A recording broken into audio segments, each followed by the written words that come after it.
Qu'est-ce qu'on peut vous servir, madame? Vanille chocolat. Vanille chocolat. Une petite, une normale, une très grosse? Une normale. Une normale. Une crème glacée onctueuse et rafraîchissante. La star de l'été, c'est elle, la glace à l'italienne. Un tourbillon monté sur un cornet et qui fleure bon le soleil. Dans les fêtes foraines, elle est incontournable. Le parfum qui se vend le mieux, c'est vanille chocolat, vanille fraise. Hein. Alors des fois, ils voient le caramel, ils voient le nougat. On prendrait bien ça. Puis à la finale, ils reviennent à vanille chocolat. Avec l'arrivée des beaux jours, les glaces ont la cote. Sorbet ou crème glacée en cornet ou en pot, il en existe toutes sortes.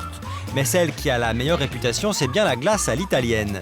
Pourtant, sur ce stand, les machines sont américaines, les préparations viennent de Vendée et les cornets d'une biscuiterie en Belgique. Alors, où est l'Italie dans tout ça? Eh ben, c'est le système, tout simplement. Elle est montée en spirale. Elle est posée, montée en spirale. Ça, c'est une glace à l'italienne. La glace italienne, on pense tous que c'est ça. Mais si ça n'est pas mauvais, ça n'a rien à voir avec la vraie glace italienne, celle que les Italiens dégustent. À Paris, les adresses des véritables glaciers italiens sont encore confidentielles. Délicieuse. Elles sont très bien. Elles sont onctueuses. On sent qu'elles ont été bien travaillées pour leur donner justement cette légèreté. Ici, c'est comme en Italie. Jean-Christophe est le gérant de cette enseigne italienne très célèbre et qui a ouvert ses portes il y a un an à Paris. La marque de fabrique, c'est d'abord ce geste. En fait, nous, c'est comme una volta, donc c'est vraiment à l'ancienne. Et c'est comme étaient servies les glaces dans les années 50-60 en Italie, avec aussi une manière de travailler qui est vraiment travaillée à l'ancienne.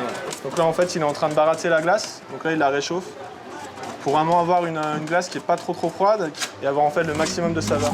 Le maximum de saveur, mais aussi plus d'onctuosité. Ça n'en a pas l'air, mais le geste est loin d'être facile. Au début, je cassais tous mes cônes. Ça m'a pris beaucoup de temps. J'ai pris le coup de main au bout de 2 semaines. Ce qui fait également la différence, c'est bien entendu le goût. Chaque parfum est élaboré à partir de fruits frais et de saison. Ici, par exemple, un sorbet à la fraise. On a investi dans une ferme de production dans la région d'Asti.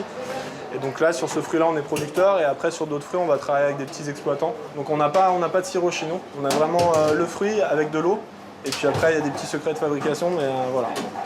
Nous n'en saurons pas plus sur la recette. Ce qui est sûr, c'est que ces glaces ont leurs adeptes. J'ai pris Baccio, c'est au chocolat, et Torrentino, avec du nougat du Piémont. C'est la pression. Merci, merci. Une glace à 24 € le kilo, soit 4,50 € environ pour 3 boules. Puisque Jean-Christophe ne veut pas nous en révéler la recette, Bonjour, bienvenue. nous allons la demander à Mia Mangolini, une Italienne qui enseigne la cuisine de son pays.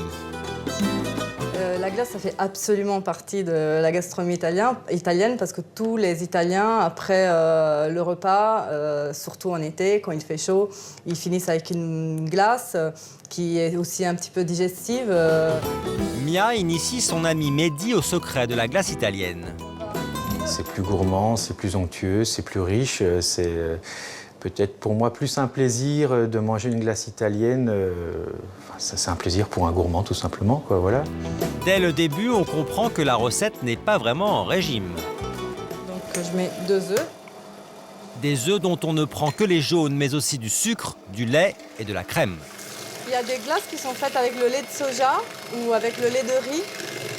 Donc après, on peut mettre aussi la crème de soja, la crème de riz ou des crèmes d'avoine. Et on aura une glace un peu plus diététique, mais ça ne sera pas aussi bon. Le mélange œufs, crème, lait est ensuite placé sur le feu pendant 2 minutes. C'est la base de toutes les glaces italiennes. On met là-dessus tous les parfums qui s'adaptent bien à la crème. Donc les noisettes, les pistaches, le chocolat, la vanille. Le meilleur, c'est noisette.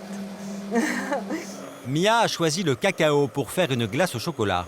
Là, on a vraiment une forte odeur de chocolat. On a presque l'impression vraiment d'avoir une mousse au chocolat en préparation, là. Pas de glace italienne sans cet appareil, la sorbetière. Comptée entre 50 et 150 €, elle turbine et refroidit la glace en même temps. Une vingtaine de minutes plus tard... Alors, qu'est-ce que tu en penses de cette glace plus riche? C'est presque le même goût qu'une mousse au chocolat, mais en glacé, quoi. En glacé. C'est presque une pâtisserie, hein. Vraiment. On a bien travaillé. Ah, bravo. À tous les deux. Une glace au bon goût de l'Italie, mais à plus de 200 calories pour 100 grammes. Rassurez-vous, les Italiens font aussi des sorbets.